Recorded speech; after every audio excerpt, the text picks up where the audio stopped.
Jake Chen stood at the entrance of the Culinary Sciences Laboratory, his backpack slung over one shoulder and a worn cooler bag clutched in his other hand.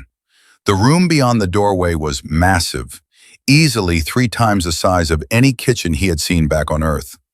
Gleaming metal surfaces caught the light from bioluminescent panels that lined the ceiling, casting everything in a soft blue glow that reminded him of moonlight on water. He took a deep breath and stepped inside. The other students were already gathering around their assigned cooking stations. Jake recognized most of them from his other classes at Sunspire Academy. There was Valkyra, the Throxian whose crystalline exoskeleton refracted light into rainbow patterns across her workstation. Next to her stood Prin, a Diluvian whose tentacles moved with fluid grace as he arranged his ingredients. The hulking form of Gormath, a Kryn warrior whose people were known throughout the galaxy for their military prowess, occupied the station nearest the temperature control units. Jake made his way to his designated spot, number 17, tucked into a corner near the emergency ventilation system. He had learned during his first month at the academy that the administration always placed him near ventilation or emergency exits. Earth was still a relatively new member of the Galactic Union, and many species found human biology unpredictable. He did not take it personally anymore. Professor Quillant glided into the room on her hover platform, her 6 eyes scanning the assembled students with practiced efficiency. She was a Methodian, a species known for their perfectionism and attention to detail. Her translucent skin revealed the complex network of organs that pulsed beneath, a sight that had made Jake queasy during his first week, but now barely registered. "Students, welcome to Advanced Culinary Sciences," Professor Quillant announced, her voice carrying easily through the large space, despite its soft, melodious quality. "Today marks a significant milestone in your education. Each of you will prepare a traditional dish from your homeworld. This exercise is not merely about cooking, it is about sharing culture, understanding biochemistry, and appreciating the diversity that makes our union strong." Jake felt several eyes turn toward him. Being the only human at Sunspire Academy meant he was always the subject of curiosity. Humans were rare this far into Union space. Most stayed in the border systems, still adjusting to the reality of being a young species among civilizations that had been traveling the stars for millennia.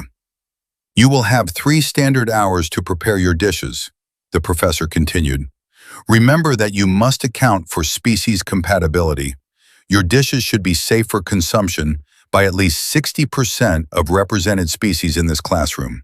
Specialized digestive enzymes are available at Station 0 for those who wish to sample dishes outside their normal tolerance." Valkyra's crystalline body chimed softly, producing a sound like wind through glass tubes. "Professor, what about our human classmate? Earth Cuisine is still largely uncatalogued in the Union databases. How can we ensure safety protocols?" Professor Quillant's eyes focused on Jake. "An excellent question, Mr. Chen. Have you prepared something that meets our safety guidelines?" Jake nodded, setting his cooler bag on the workstation. "Yes, Professor. I consulted with the medical bay, and Dr. Thress helped me identify ingredients that should be compatible with most species here. I also brought detailed molecular breakdowns of everything I plan to use." "Very thorough," the professor said, a hint of approval in her tone. "You may begin. All of you, begin."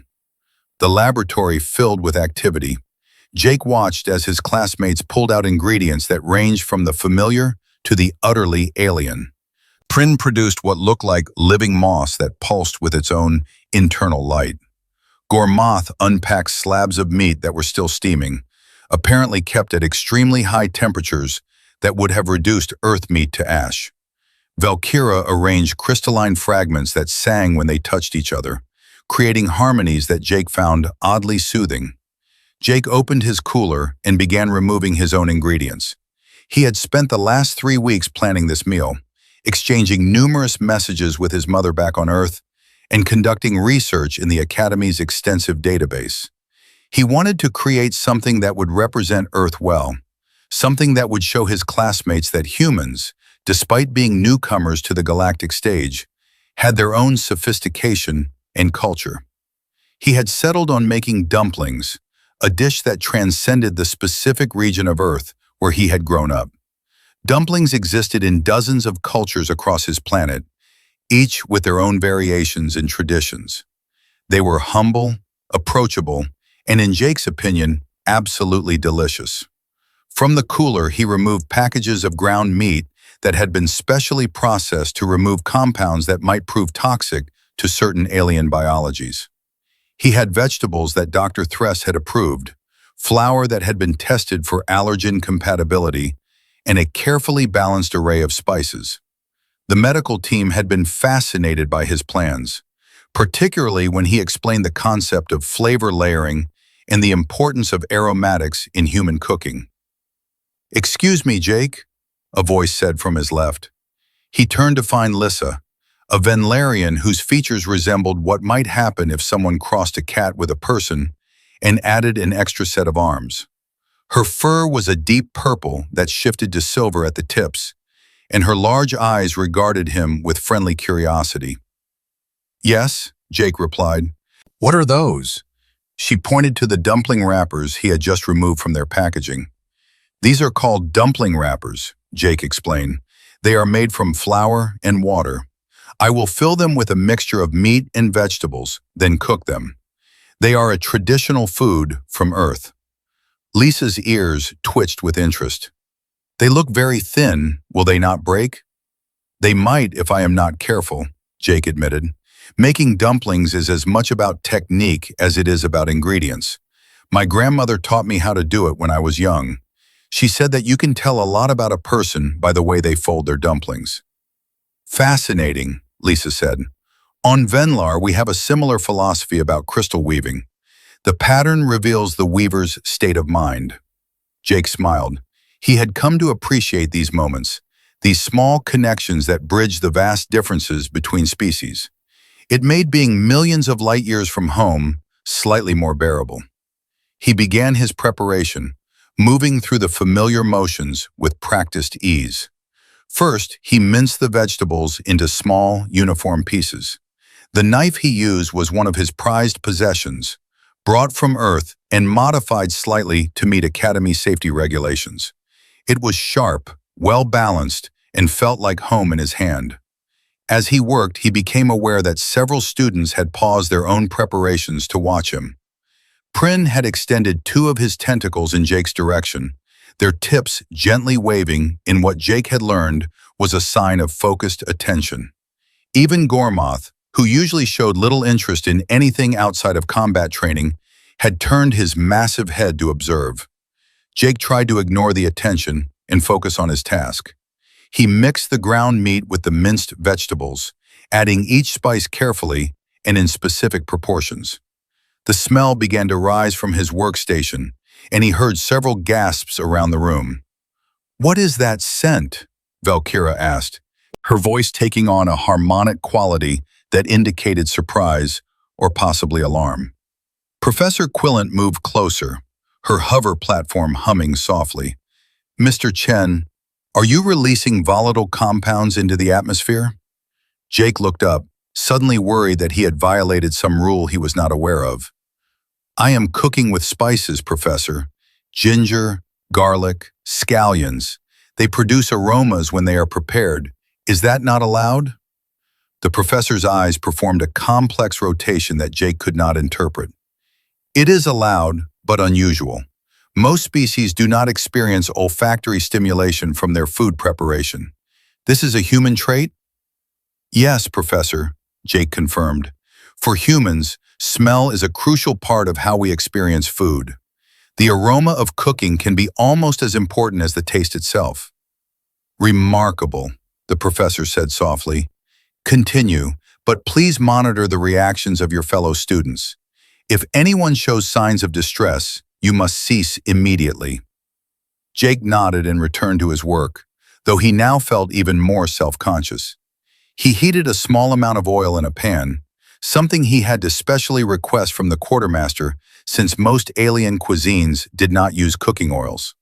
When it was hot enough, he added minced garlic and ginger, letting them sizzle for just a few seconds before removing the pan from heat. The aroma intensified, filling his corner of the laboratory with a smell that transported Jake back to his grandmother's kitchen, to Sunday mornings and family gatherings. He felt a sudden, sharp pang of homesickness that he forced down. There would be time for that later. "By the seven suns," Gormoth rumbled, his deep voice carrying across the room. "What manner of chemical warfare is this?" Jake froze, his hand still holding the pan. "I apologize if the smell is offensive. I can open the ventilation system further." But Gormoth was not angry. The massive Kryn had abandoned his own workstation and was moving toward Jake with surprising speed for someone of his size. "Offensive? No, human. It is intoxicating.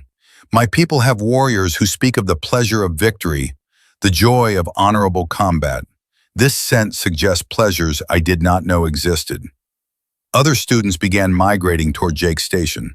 Prin flowed across the floor, his gelatinous body rippling with what might have been excitement.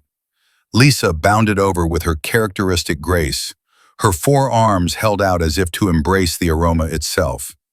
Even students who had been deeply focused on their own preparations looked up with interest.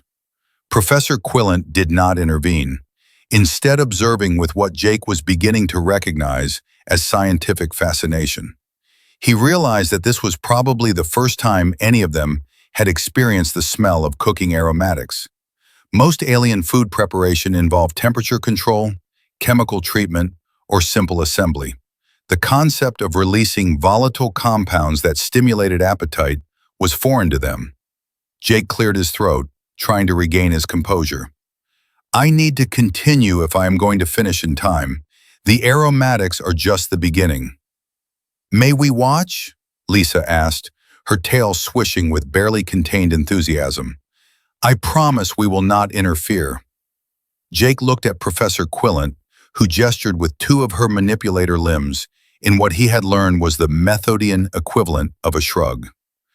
"Your cooking process has become an impromptu demonstration, Mr. Chen. I see no reason to discourage educational observation." So Jake continued his work with an audience of fascinated aliens surrounding his station. He mixed the cooled aromatics into his meat and vegetable filling, then began the delicate process of filling and folding the dumplings. His hands moved with practiced precision, placing a small spoonful of filling in the center of each wrapper, then pleating the edges together to create the distinctive shape. "The dexterity required is impressive," Valkyra observed. Her crystalline body had moved close enough that Jake could see his own reflection fragmented across her surface. "Your manipulators are quite flexible, despite their soft appearance." "Humans have very good fine motor control," Jake explained as he worked. "Our hands evolved for tool use and manipulation. It makes us good at tasks that require precision." "Like making tiny pouches of food," Prin added, his tone suggesting amusement. "Exactly like that," Jake agreed with a smile. He worked steadily, creating dumpling after dumpling, while his classmates watched in rapt attention.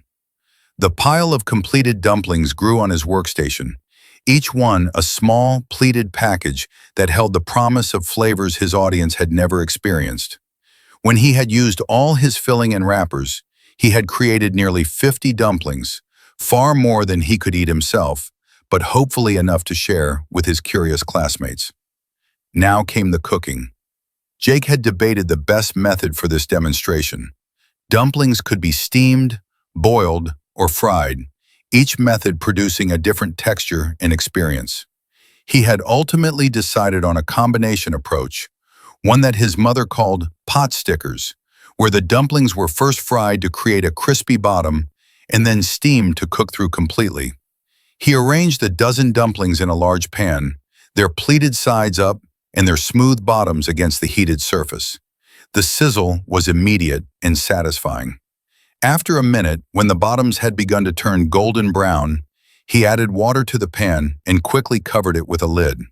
Steam erupted around the edges of the lid, and with it came a new wave of aroma. This time it was the full complexity of the dish. The meat and vegetables cooking, the ginger and garlic mellowing, the subtle sweetness of the scallions emerging. The smell was rich and savory and utterly human. Gormoth made a sound that Jake's translator struggled to interpret, settling finally on profound longing. Lisa had all four of her hands pressed to her chest, her eyes wide. Prin had actually begun to quiver, his gelatinous form oscillating with what might have been desire, or possibly anxiety. "Mr. Chen," Professor Quillant said, her voice tight with controlled emotion, "I believe I must revise my earlier assessment. Your cooking is not merely releasing volatile compounds. You are engaging in something far more complex. This is sensory art on a level I have not encountered." Jake felt his cheeks warm with embarrassment and pride. "Thank you, Professor. On Earth, cooking is considered both an art and a science. The best cooks understand not just recipes, but chemistry, biology, and culture. They know how ingredients interact, how heat changes molecular structures, and how to create experiences that satisfy both body and soul.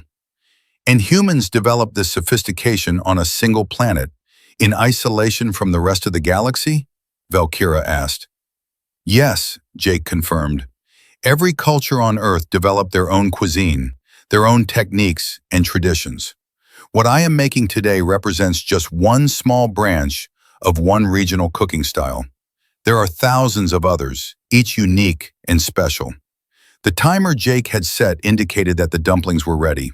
He removed the lid, allowing the remaining steam to escape, then checked the bottoms of the dumplings. They were perfectly crispy, golden brown with slight char marks that added an extra layer of texture and flavor. Using a thin spatula, he carefully transferred them to a serving plate. The dumplings sat in neat rows, their tops soft and tender, their bottoms crispy and inviting. Jake had prepared a simple dipping sauce, soy sauce mixed with rice vinegar and a touch of sesame oil, all ingredients that had been vetted by Dr. Thress for general compatibility. He poured the sauce into small dishes, one for each student who wanted to try his creation. "These must cool slightly," Jake explained. "Human food is often served hot, but not so hot that it causes harm. We have a saying that good food is worth waiting for."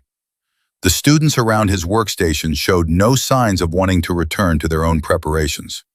Professor Quillant seemed to have abandoned any pretense of running a normal class. Instead, she positioned her hover platform where she could observe clearly, her multiple eyes fixed on the plate of dumplings with an intensity that suggested she was recording everything for later analysis. Jake used the waiting time to cook more batches of dumplings. The process became almost meditative, the familiar rhythm soothing his nerves. Heat, sizzle, steam, plate, repeat. The laboratory filled with the aroma of his cooking, overwhelming whatever sense might have been coming from the other stations. If any of his classmates minded that their own dishes were being overshadowed, they showed no sign of it. Everyone's attention was focused on what the human was creating. Finally, when he had cooked enough dumplings to give everyone in the class at least 2 or 3 pieces, Jake stepped back from his workstation and addressed his audience. "They are ready. Please be careful. They may still be hot by your species standards. Take small bites at first and pay attention to how your body responds. If you experience any discomfort, stop immediately." Gormoth stepped forward first, his warrior pride apparently overcoming any caution. He picked up a dumpling with surprising gentleness, his massive fingers somehow managing the delicate task without crushing the food. He dipped it in the sauce as Jake had demonstrated, then brought it to his mouth. The dumpling disappeared past his teeth. For a moment, Gormoth was completely still. Then his eyes closed, and he made a sound that the translator rendered as something between a growl and a sigh. When he opened his eyes again, they were bright with something that looked almost like tears. "Human," Gormoth said, his voice rough with emotion. I have eaten the finest foods of 100 worlds. I have tasted victory and glory, but this small pouch of meat and vegetable has shown me a pleasure I did not know existed. If this is what your people can create in a kitchen, I am grateful you are allies and not enemies.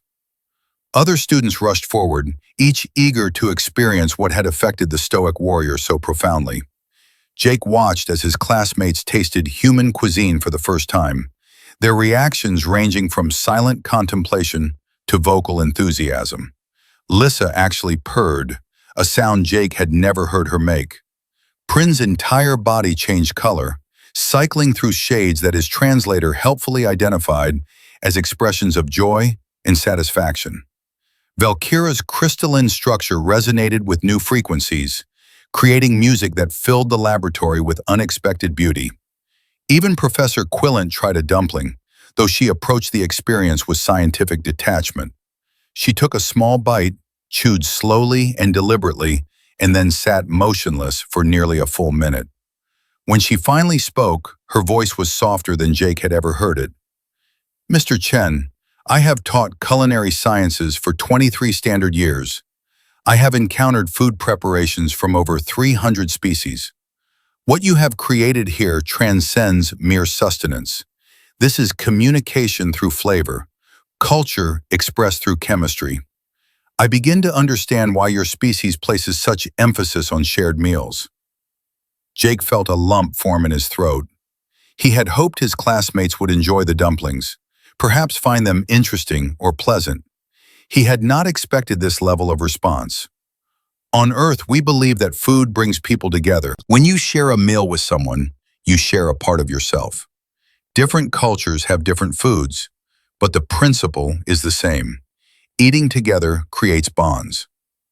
"Then we are bonded now," Lisa said, reaching out to touch Jake's arm with one of her hands.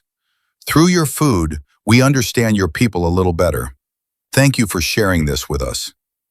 The other students murmured their agreement, and Jake felt a wave of emotion that threatened to overwhelm him. He had been at Sunspire Academy for 4 months, always the outsider, always the strange human from the planet that had only recently discovered faster-than-light travel.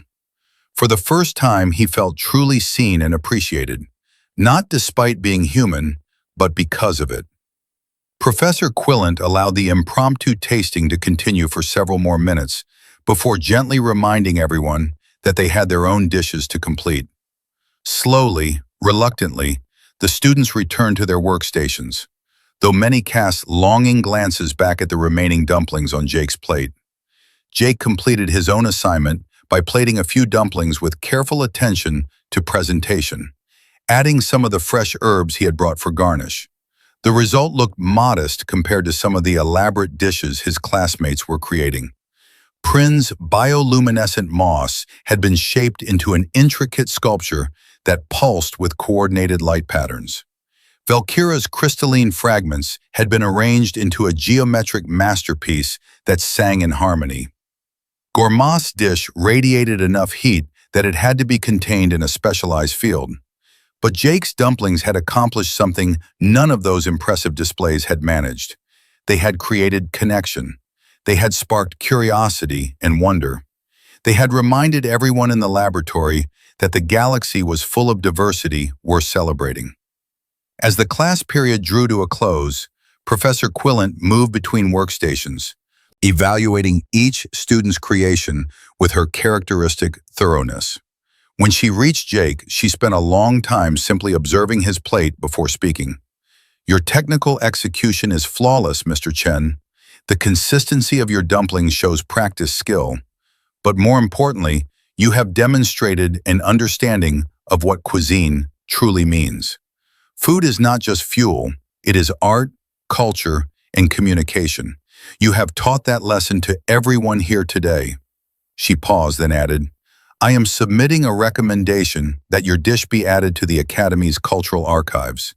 Future students should have the opportunity to learn about human culinary traditions." Jake bowed his head slightly, a gesture of respect he had learned was universally understood across most species. "Thank you, Professor. I would be honored." As the students began packing up their workstations and submitting their dishes for final evaluation, several approached Jake with questions. They wanted to know about other human foods, about cooking techniques, about the role of meals in human society.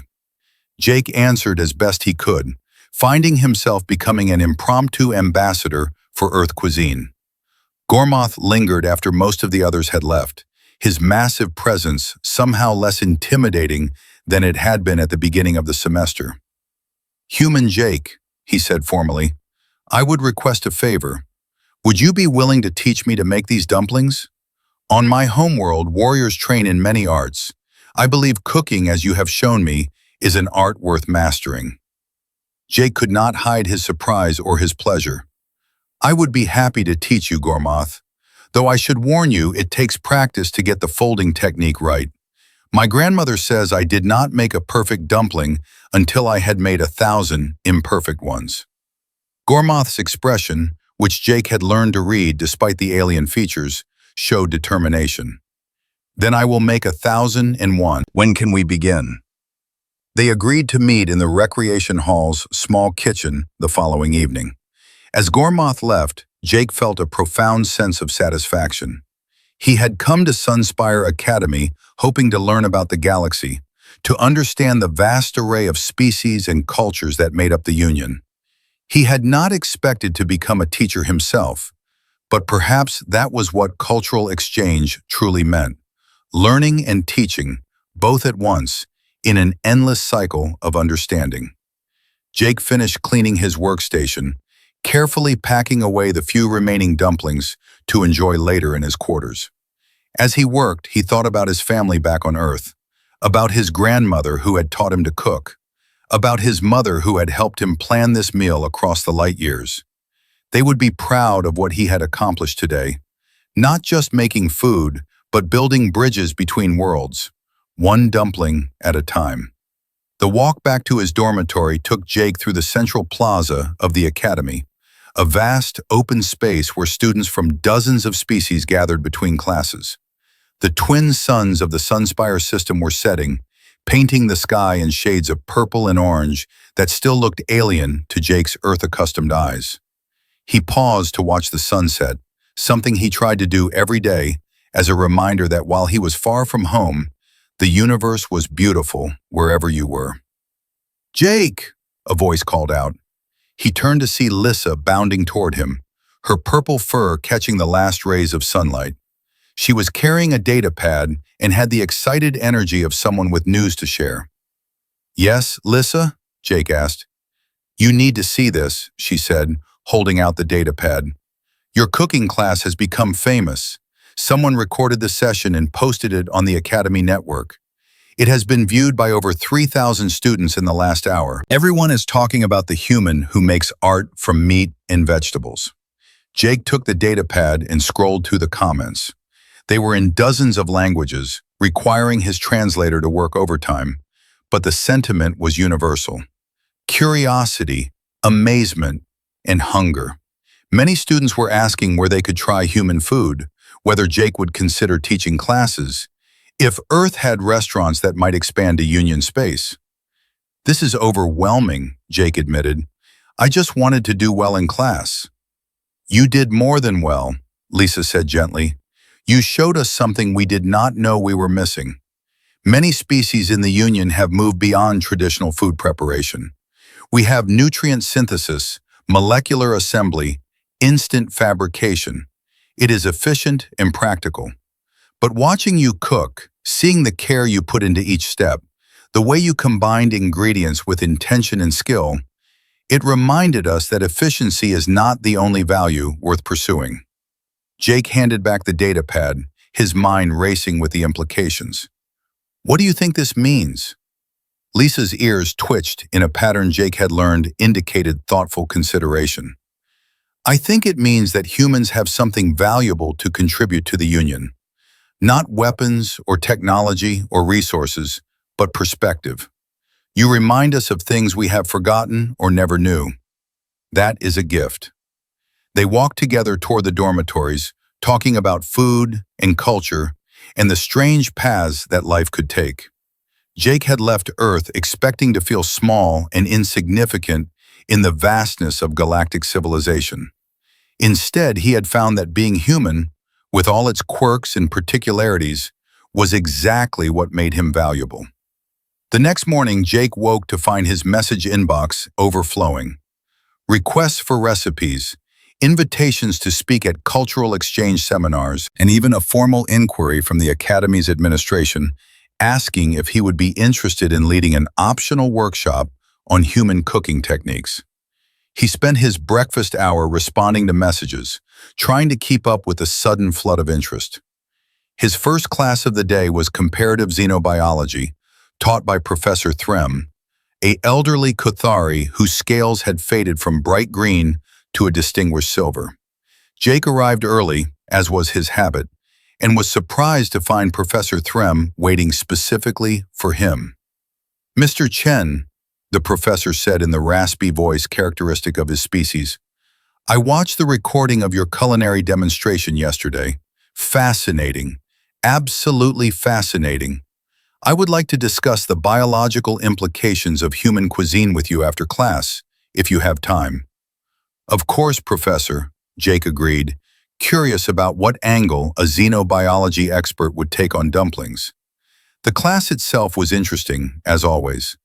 Professor Threm was discussing the various respiratory systems found across Union species, explaining how different atmospheric compositions had led to wildly different biological solutions. But Jake noticed that several students kept glancing his way, and he realized that even here, in a class completely unrelated to cooking, his demonstration from yesterday was affecting how people saw him. After class, Professor Threm led Jake to his office, a cluttered space filled with biological specimens in preservation fields, anatomical diagrams covering the walls, and the faint smell of the nutrient baths used to keep samples viable. The professor gestured for Jake to sit, then settled into his own chair with the careful movements of someone whose joints had seen many years of use. "Mr. Chen, your cooking demonstration was not merely culinarily interesting, it was biologically revolutionary," Professor Threm began without preamble. "Do you understand why?" Jake shook his head, genuinely puzzled. "Most species in the Union abandon complex food preparation because it became unnecessary," the professor explained. "We developed the technology to extract nutrients efficiently, to synthesize meals that met our biological needs perfectly. We optimized. But in optimizing, we lost something that your demonstration revealed. The human approach to food is not just about nutrition. It is about a complex interplay of chemistry, biology, and neurology." The professor pulled up a holographic display showing scans from yesterday's class. Jake recognized himself working at the stove, but overlaid on the image were complex data streams showing chemical compositions, molecular breakdowns, and what looked like neural activity patterns. When you cooked, you released volatile organic compounds into the air. These compounds interacted with the olfactory systems of every species present, Professor Threm continued. But more than that, the combinations you created triggered responses in brain chemistry that we typically associate with social bonding, memory formation, and pleasure centers. You were not just making food, Mr. Chen. You were creating a shared emotional experience through biochemistry. Jake stared at the display, trying to process what he was seeing. "I just learned to cook from my grandmother. I did not know it was that complex." "That is precisely what makes it so remarkable," Professor Threm said, his scales rippling with what might have been excitement. "Humans develop this sophistication intuitively through cultural transmission and generational refinement. You optimize not just for nutrition, but for emotional satisfaction, social cohesion, and sensory pleasure. It is a form of biological engineering that you achieved without even understanding the underlying mechanisms." The professor leaned forward, his ancient eyes intense. "Do you know what this means for xenobiology? For cultural studies? For our understanding of how intelligence develops? Humans are teaching us that there are forms of sophistication we have completely overlooked. Your species is remarkable, Mr. Chen, and you are helping us understand why. Jake felt overwhelmed again, much as he had felt yesterday when his simple cooking demonstration had sparked such intense reactions. I appreciate your interest, Professor, but I am not sure I am the right person to represent human achievement. I am just a student who knows how to make dumplings. Exactly, Professor Threm said firmly. You are a regular member of your species, not an exceptional genius or a trained expert. That means what you know, millions of other humans also know. The implications are staggering. If every human carries this level of intuitive sophistication about something as fundamental as food, what else might your species understand intuitively that the rest of us have lost or never developed? It was a question Jake had no answer for, but it stayed with him as he left the professor's office and made his way through the rest of his day. In each class, he found that instructors and students alike wanted to discuss his cooking, wanted to understand not just what he had made, but what it represented about humans and Earth. By the time he reached the recreation hall that evening for his planned session with Gormoth, Jake was exhausted from the attention. But when he saw the massive Kryn warrior waiting patiently by the kitchen entrance, wearing an apron that had been specially made to fit his enormous frame, Jake felt his energy return. This was simple. This was just teaching someone to cook. Except it turned out that Gormoth was not alone. Lissa was there, along with Pryn, Valkyra, and nearly a dozen other students from various classes. They all wanted to learn, they explained. They wanted to understand what the human could do. Jake looked at the eager faces, the various forms of alien biology, all focused on him with curiosity and hope, and he made a decision. All right, he said, but everyone needs to understand that cooking takes patience and practice. It will not be perfect the first time. That is okay. That is part of the process. What followed was one of the most chaotic and joyful evenings Jake had experienced since arriving at Sunspire Academy. The small kitchen was crowded with beings who had never really cooked before, who were used to meals that appeared at the touch of a button or the command of a synthesizer. Jake moved between workstations, demonstrating techniques, correcting mistakes, and encouraging his students to trust their instincts. Gormoth's massive fingers struggled with the delicate pleating of dumpling wrappers, and his first attempts produced lumpy, misshapen pouches that barely held together. But the warrior refused to become frustrated. You said your grandmother told you it takes 1,000 imperfect dumplings, he reminded Jake. I have made 3. I have 997 more to go. Lisa's 4 arms gave her an advantage in multitasking, and she quickly developed a rhythm that allowed her to prep ingredients while simultaneously folding dumplings. This is like a dance, she said with delight. Each movement flows into the next. Pryn faced unique challenges, as his tentacles, while flexible, lacked the firm grip needed for some techniques. But he discovered that he could spread his gelatinous body thin and use it almost like a living rolling pin, creating perfectly uniform dumpling wrappers. This is amazing, he burbled. On my world, we absorb nutrients through osmosis. I have never manipulated food like this before. Valkyra's crystalline structure meant she could not actually fold dumplings in the traditional way, but she discovered that she could use precise vibrations to seal the edges, creating bonds that were actually stronger than those Jake could achieve with pinching. Sonic welding, she explained. I am applying the principles of crystal lattice formation to organic materials. As the evening progressed, the kitchen filled with the now familiar aromas of ginger, garlic, and cooking meat. Other students passing by the recreation hall stopped to investigate, drawn by the smells and the sounds of laughter coming from inside. Soon, a crowd had gathered outside the windows, watching the cooking lesson with fascination. Jake found himself teaching not just the mechanics of cooking, but the philosophy behind it. He explained how recipes were living things that changed and adapted as they passed between cooks. He talked about how food connected people to their history, to their families, to their cultures. He shared stories his grandmother had told him about learning to cook from her grandmother, about traditions that stretch back through generations on Earth. Cooking is an act of love, Jake said as he helped Gormoth fold his 20th dumpling, which was finally starting to look more like a dumpling and less like an abstract sculpture. When you cook for someone, you are giving them your time, your effort, your care. You are nourishing not just their body, but their spirit. On my world, we show care through combat, Gormoth said thoughtfully. Training together, fighting together, bleeding together. But this is different. This is gentler, but no less meaningful. Different cultures express love in different ways, Jake agreed, but the core feeling is universal.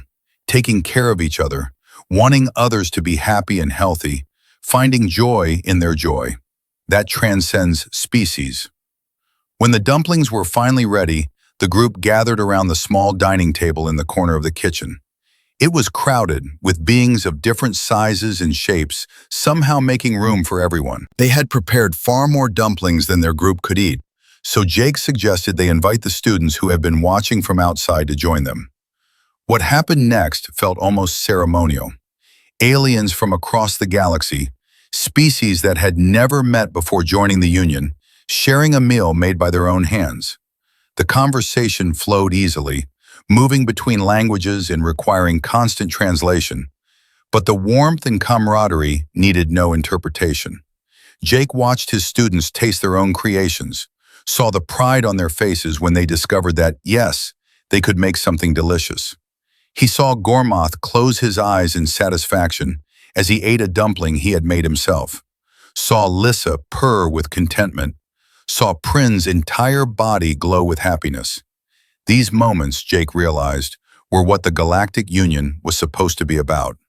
Not politics or trade agreements, but real connections between real people. Later that night, alone in his quarters, Jake recorded a video message to send back to Earth. The transmission would take weeks to reach his family, traveling across the immense distances that separated him from home. But he wanted them to know what was happening. "Mom, grandmother," he said to the camera, "I used the recipe you helped me with, the one we planned together, and it was more successful than I ever imagined. Not just because people liked the food, though they did, but because it opened doors. It started conversations. It made people see me, see humans, see Earth in a new way." He paused, gathering his thoughts. "I came to Sunspire Academy thinking I would be learning from more advanced civilizations, and I am.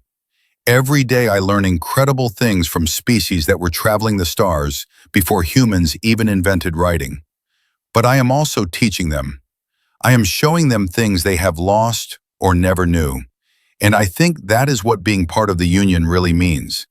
Not just learning, but sharing. Not just taking, but giving." Jake smiled at the camera, feeling more confident than he had since arriving at the academy. "I am making a difference here, not through grand gestures or revolutionary discoveries, but through dumplings, through cooking and sharing meals, and talking about why food matters. It sounds small, but it feels huge. I hope I am making you proud." He ended the recording and cued it for transmission. Then, exhausted but satisfied, he prepared for sleep. Tomorrow would bring new challenges, new opportunities to bridge the gap between humans and the rest of the galaxy.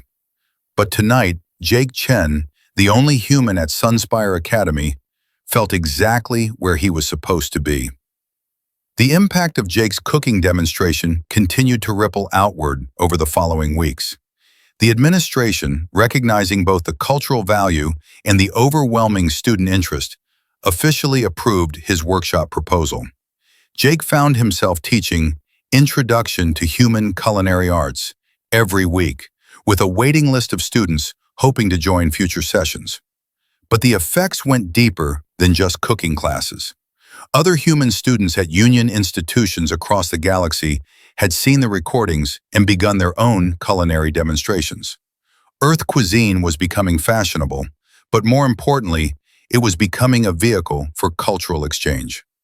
Restaurants were opening, cookbooks were being written, and humans were finding their niche in the galactic community, not through military might or technological innovation, but through something much more fundamental.